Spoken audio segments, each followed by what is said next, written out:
In the name of God, the compassionate and merciful, hello everyone and welcome to the new episode of the Fact series in which we discuss international political matters every week. This is Foad Mahdavi, and in this episode I have the honor of being the host of Mark Dankof, an American activist and commentator in political arena. We are here to discuss the US economy following the corona crisis. Thank you for joining us, Mark, and good to be with you.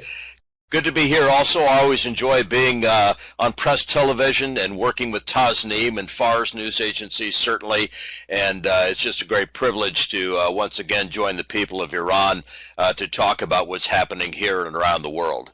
Thank you very much. Great to see you. For the first slide, I'd like to have your rich words about a brief history of the U.S. economy. Has the United States ever experienced such an economic crisis? The last time we experienced anything close to this was in my parents' generation with the Great Depression. My parents were from a small town in Iowa. They graduated from high school in 1938, which was the year before World War II broke out. My father in 1938 began a college football career, but 1938 was still a time when the United States was still very much in the grips of the Great Depression. World War II, for the United States after the Japanese attack on Pearl Harbor, changed many things in their lives. But for baby boomers and for the Generation X people that followed baby boomers, I don't think there's anything that has been seen in the United States like this before.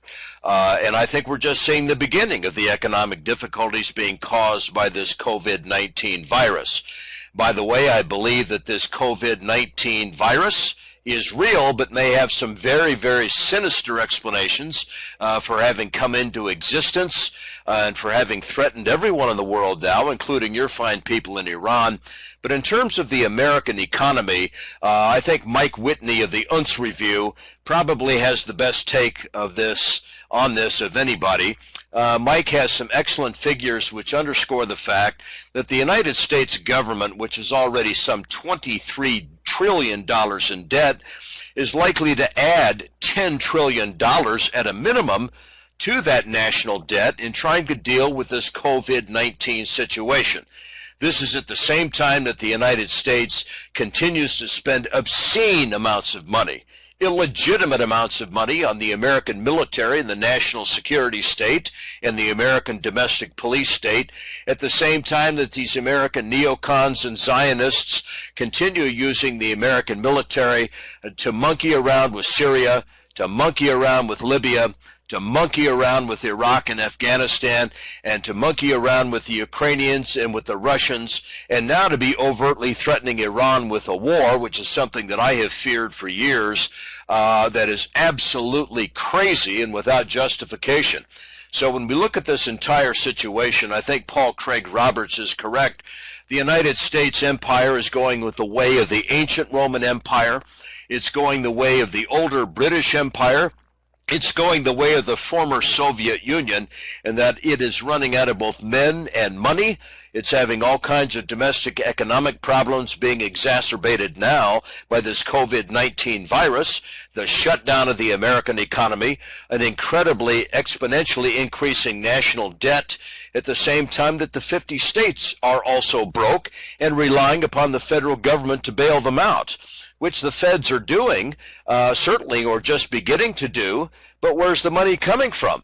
The Federal Reserve Board clearly is printing fiat money to cover these debts and to cover these expenditures that they're having to make to try and put a Band-Aid on an incredibly enlarging sore in terms of the American economy, at the same time that they're also trying to sustain this ongoing military empire abroad, which is impossible. When you're shutting down the production of goods and services and you're simply printing fiat money to sustain people domestically who can't work anymore or whose paychecks have been reduced, if not cut completely, when you need all of these federal subsidies going to the states to cover these COVID-19 illnesses and these crises and these hospitals, and you're doing it at the same time that your globalist elite is responsible in the United States for exporting the American pharmaceutical industry and the American protective equipment, medical equipment industry abroad, you have a situation where this is produced a government of the United States that is in complete dysfunction. It's coming apart at the seams. Both of the major parties are involved in this. Both are responsible. The current president of the United States, of course, looks particularly bad because this has all really come to roost in his watch and during his watch. But the least Mr. Trump could do is to stop threatening Iran, to take away these COVID-19 sanctions on Iran, as I have already issued an essay on that for Charles Bausman's Russia Insider, and have sent it to the American president, who may or may not read such things. But at this particular point, we're looking at national debt. We're looking at the collapse of state economies. We're looking at a situation where people don't know from one day to the next year what's going to happen. We don't know when these state economies will reopen. We don't know how phased the reopening is going to be. And we don't know what's yet to happen with this COVID virus situation, where they've identified at least 3 different strains of this virus, and no one seems to know at this particular point if some version of this virus will revisit us a year from now during flu season. So all of this is very much up in the air at the same time that the American people are beginning to get what I've been trying to tell them all along, what Pat Buchanan has been trying to tell them, Philip Giraldi has been trying to tell them, the late Michael Collins Piper has been trying to tell them, what Don Wassell of the Nationalist Times has been trying to tell them, what Andrew Carrington Hitchcock of UK Generations has been trying to tell them, and that is that this is a government in dysfunction. And as I have put it in some interviews that I've had recently, when you look at 9/11, this is the next phase in the American empire's desperate attempt to maintain its surveillance state and to expand it at home. Trump, who was elected on a so-called America First platform, and a part of that platform was to get us out of these worthless foreign wars, he appears to be pushing the pedal to the floor and driving the United States into an even more irresponsible foreign policy, if that's possible, in regard to what these Zionists and neocons in his administration are pushing him to do. It's an absolutely frightening situation, and again, I basically see this in terms of the 7 stages of history that I've loosely put together to organize my interpretation of what has happened since the sinking of the Lusitania. And I think we're in about stage 5 now during this COVID crisis, with just a couple of more stages to go in world history before circumstances become incredibly catastrophic. Right. I'd like to know, what are the dependencies of the U.S. economy that a virus can simply sabotage this comprehensive system? Well, you know, it's interesting. Much of the American manufacturing base has already been exported abroad. That's not simply in terms of the pharmaceutical industry and the medical protective equipment industry, although that's where it manifests itself now in a most obvious way. But there are all other types of things manufactured abroad that used to be manufactured into the United States. Now, American consumers have liked this when it was giving them cheaper prices. But when those supply lines threaten to be altered because of this COVID-19 virus, which is what is happening in terms of the pharmaceuticals and the medical protective equipment, you've got a situation where the American public is starting to rethink this whole business of exporting their manufacturing economy abroad. So let's take the service sector of the economy, restaurants, hairstylists, all kinds of retailers out there who provide millions of jobs for people who work in the so-called service-related economy. Many of these people have been thrown out of work overnight. They're having trouble getting unemployment benefits, or unemployment benefits that will cover all of their basic expenditures simply to survive. Let me put this into perspective. My wife and I used to eat at Denny's restaurant once in a great while near Randolph Air Force Base here in San Antonio. And these kids, and not all of them are kids, some of them are older, middle-aged people that have worked at Denny's for years. These are people who make less than $3 American an hour. in regard to what they actually get paid by Denny's. They rely almost exclusively on tips from customers to stay alive and to make enough money to afford a place to live and to afford any kind of medical coverage, no matter how meager it is. Some of these people have young children, and they try to afford taking care of these children medically and sending them to school on incredibly small sums of money. When you put a human face on it, and you see all of these people who are suddenly out of work virtually at a moment's notice, they are experiencing economic catastrophe, and they don't know where to turn. Now, the flip side of this, of course, is what the United States Ziocons have been doing to your country. I am among the people who have publicized what these American sanctions have been doing to Iran in this COVID-19 crisis, including this publicity surrounding, just as one human face among many, this 25-year-old female nurse that your country lost recently, who was one of the people in the forefront of fighting this COVID-19 virus in one of your hospital institutions, who did not have the accessibility to the kinds of medical equipment and protective gear that she should have, and all of your other fine medical workers should have, and that medical workers in the United States should also have, because Trump and Pompeo and Bolton and Mark Dubowitz of the Foundation for the Defense of Democracies and all of these Israeli lobby organizations in the United States are more concerned about supporting the Israeli war machine in Palestine and around the Middle East and supporting these American surrogate wars on behalf of Israel than they are making sure that people are safe from this virus and that medical workers who are on the front lines of this situation are protected, whether that's in Iran or Russia or Ukraine or the United States or South America. The United States, for example, is trying to strangle Venezuela militarily.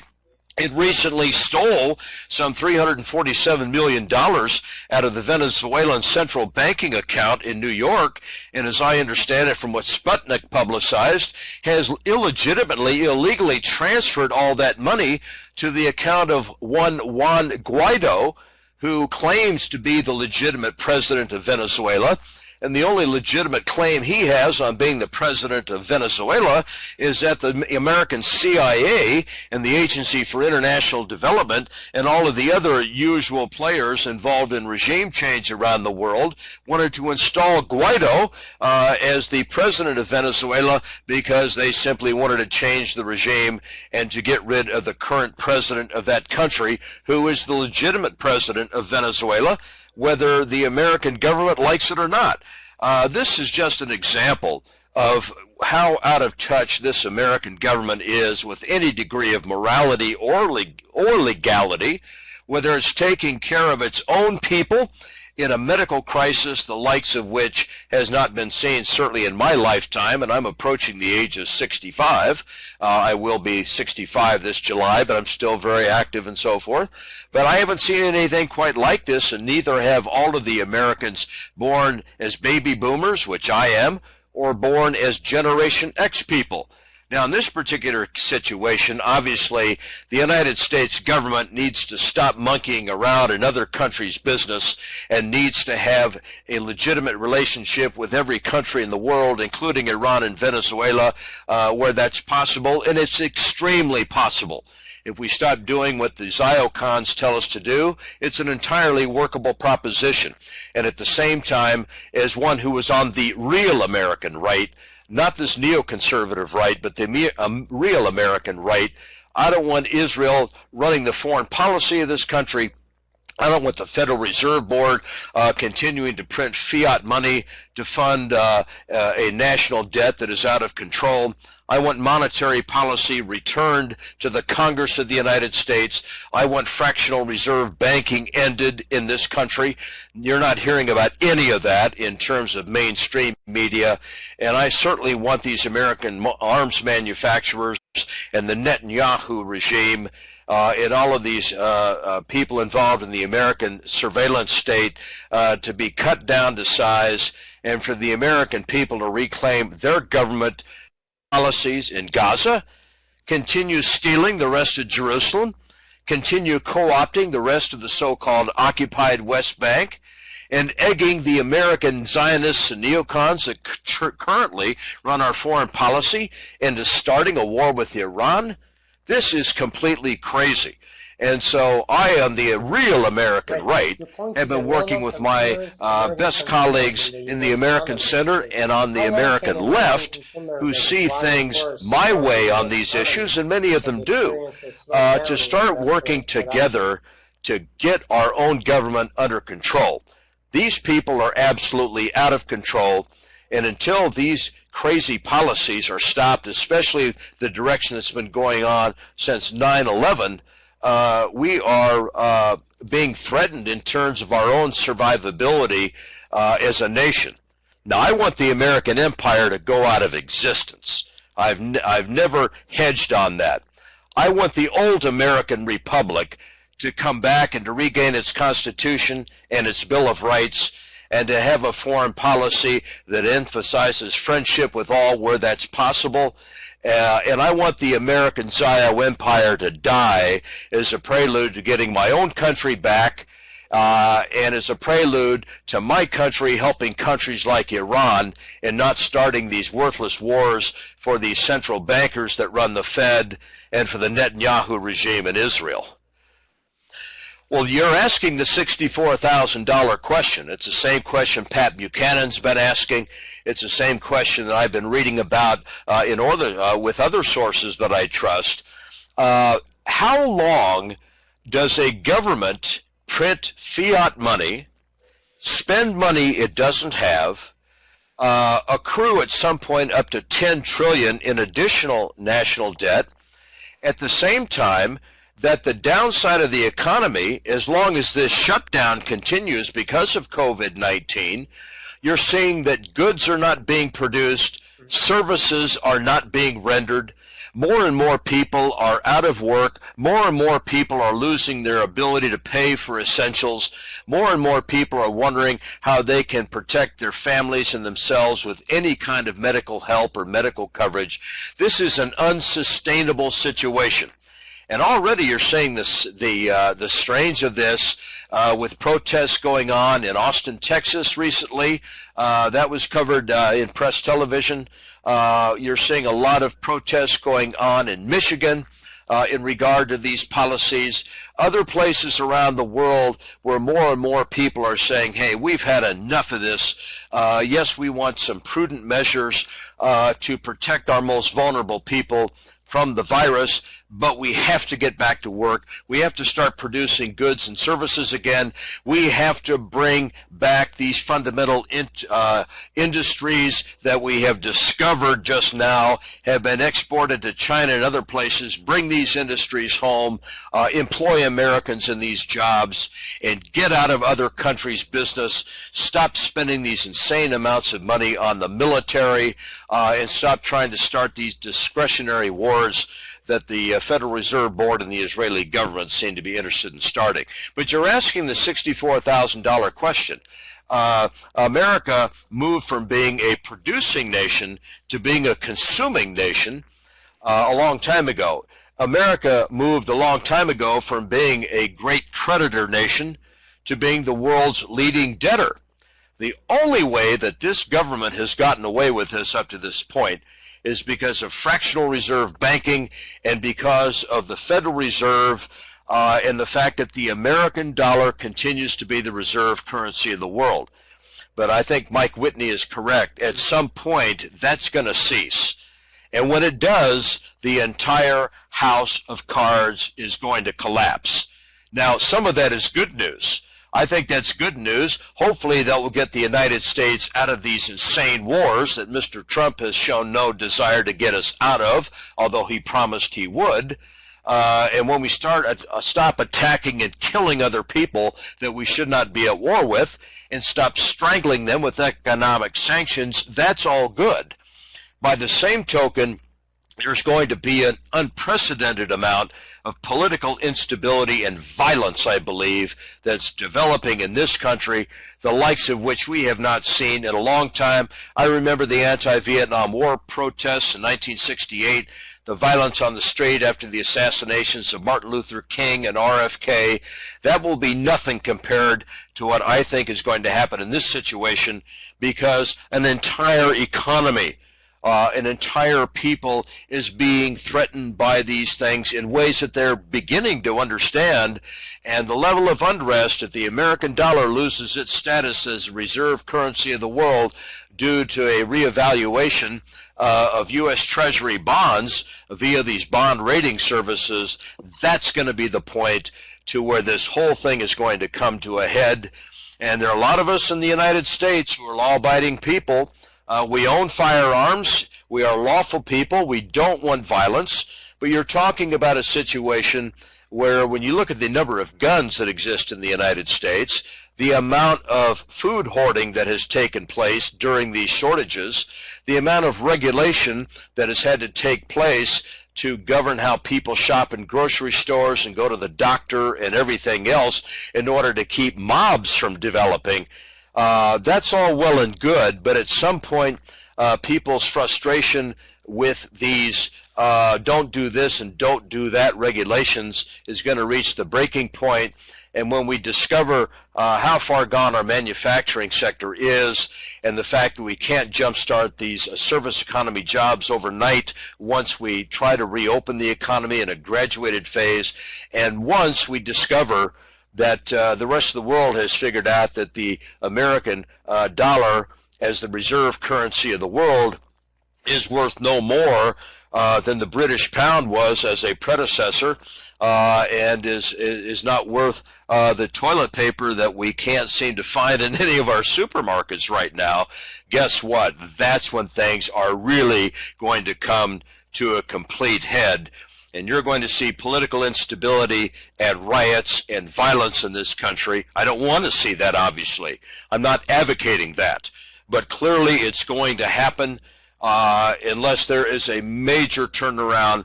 And I don't see that turnaround coming when Trump and Bolton and Pompeo and Mark Dubowitz of the Foundation for the Defense of Democracies and IPAC and the American Jewish Congress and the Zionist news media want to continue just these Middle East policies alone.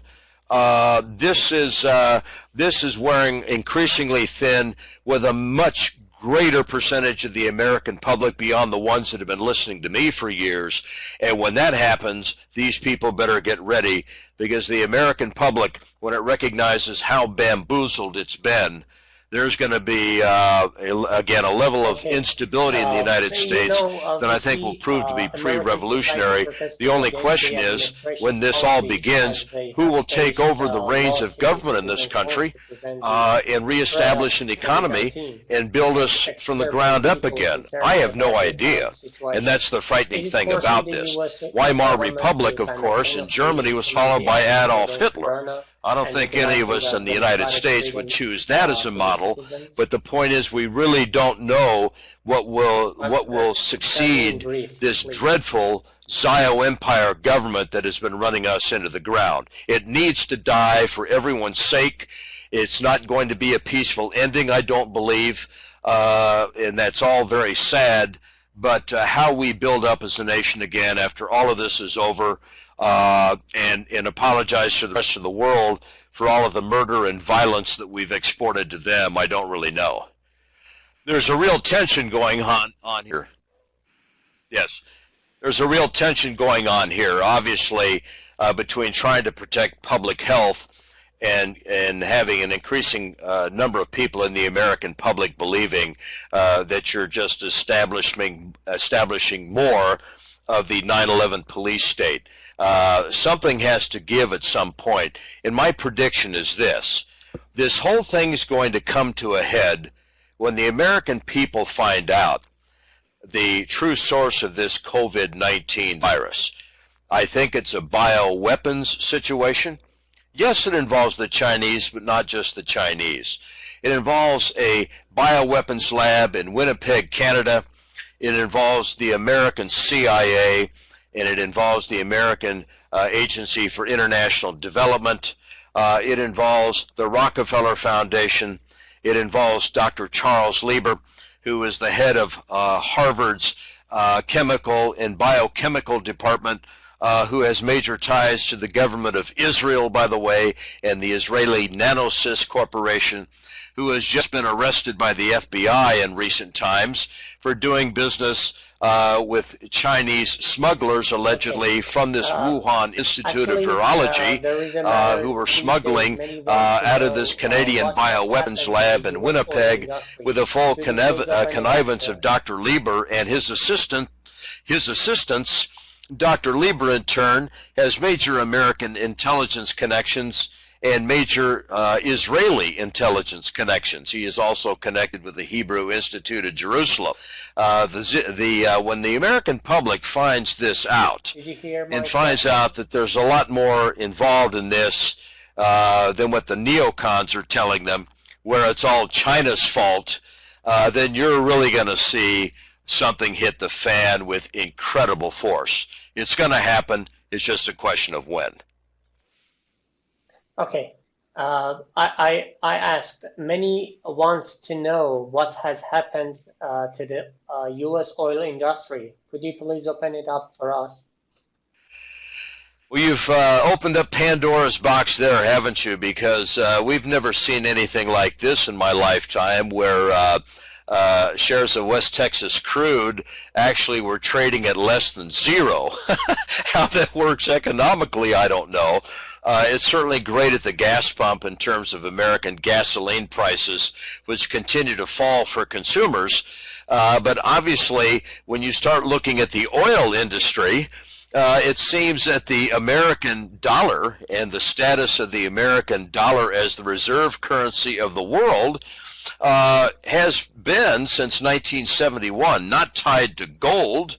We can thank Richard Nixon and Henry Kissinger for taking the American dollar off of the gold standard and basically linking the American dollar to all transactions in the international market being undertaken in oil.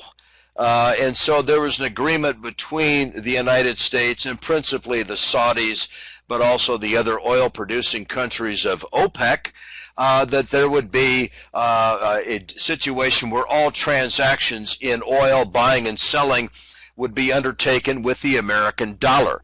Now, that's all being threatened now, isn't it, because of the plummeting of these oil prices worldwide and these whole questions of supply and demand, where all of a sudden with COVID-19, demand for oil and for gasoline has plummeted, especially in the United States, right? If you can't travel anywhere, you can't go to work, you got to stay away from school. So all of a sudden, just in the United States alone, oil has experienced a tremendous downturn, which is wrecking communities like Midland, Texas, for example, which has always been a great center of the Texas and American oil industry. Midland's in the process of becoming a ghost town, I understand, as a result of all of this. But this has bigger implications, I believe, for the whole situation with the American dollar generally. And it's worth being tied to oil prices and to international oil transactions. That's where I think the rubber really meets the road. And the plummeting of the oil market, with whatever it is that Mr. Putin is doing to protect Russian interests, whatever the Saudis are doing to protect their interest, whatever the United States is doing to attempt to negotiate a deal with Mr. Putin and the Saudis and other people who produce oil is all a little unclear to me, and I'm not an oil expert. But when I see these prices plummeting, and I see what's happening here, like in Midland, Texas, to the fine people there in that town who have always made their living off of the oil industry, and you start looking at real shakiness that surrounds this idea of the American dollar as the reserve currency of the world, all of this could produce eventually, it seems to me, the eventual devaluation of these American treasury bonds to say, grade 3B junk bond status or something that drastic. And if that happens, and Mike Whitney is going to be the prophet of the century, and that is that this $10 trillion addition in national debt through this COVID-19 crisis will, because of this whole business of the American dollar's crash, bring the entire house of cards down. And so I'm watching all of this very, very closely. Well, I think the American empire has had it. I want the American empire to collapse. My Constitution, my Bill of Rights, my culture, my relationships with foreigners in other countries has all been jeopardized by the Federal Reserve Board, the Zionist movement, and the American national security and police state, surveillance state that is tied to both of those industries. I think the American empire is on its last legs. And when it collapses, and I believe it will collapse, just as ancient Rome did, just as the older British Empire did, after World War II especially, just as the former Soviet Union did, when the American empire nosedives, I think that's going to be a horrible thing for everyone in the short term because of the power vacuum that is going to occur. But my hope is this, that Americans who are godly, Americans who want a return to a family-oriented economy that is based in food production and not usury, Americans who want a real currency that is not controlled by a federal banking corporation, Americans who want a foreign policy which is fair trade with everyone and open relations with all where that's possible, and where we get rid, and this betrays my Christian roots, of course, where the same people that have brought us central banking and the same people who have brought us this COVID-19 crisis in the way it's been managed at least, and the same people who have brought us these Zio wars are the same people who have destroyed the American family through this American cultural and spiritual declension that has involved an American embrace in these last 50 years of abortion on demand at any stage of a pregnancy, that has embraced every form of sexual perversion, including the LGBTQ advances that we have seen in my lifetime, especially just in the last 5 or 6 years alone, and where the pornography industry has enshrouded the souls of so many Americans who have been addicted to this trash, much to the detriment of family, much to the detriment of relationship with whatever God one believes in or should believe in, and much to the detriment of just a healthy group of people living together side by side. Thank you very much. God bless you and bye-bye.